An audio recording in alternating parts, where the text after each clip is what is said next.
I'm a baby boomer. I was born just after the war. We've probably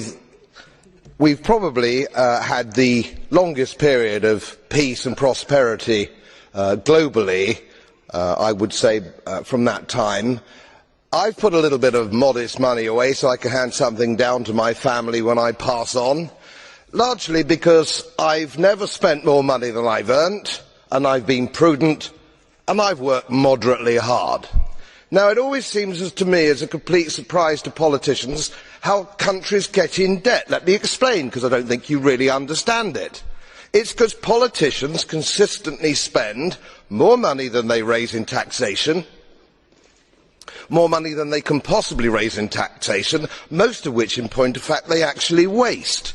The reason we're talking about countries which are broke, and they are broke, is because their ridiculous, ineffective, ignorant politicians consistently spend more money than they can raise, and then they borrow, and worse, they then print money, because politicians and their central banks have a machine which prints money.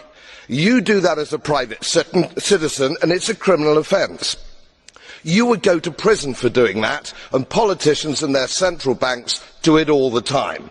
Let me explain to you that these countries are broke, and they're broke because of their own stupid leadership and politicians, and it's immoral to ask ordinary taxpayers of any country to pick up the tab for failed politicians and failed banks.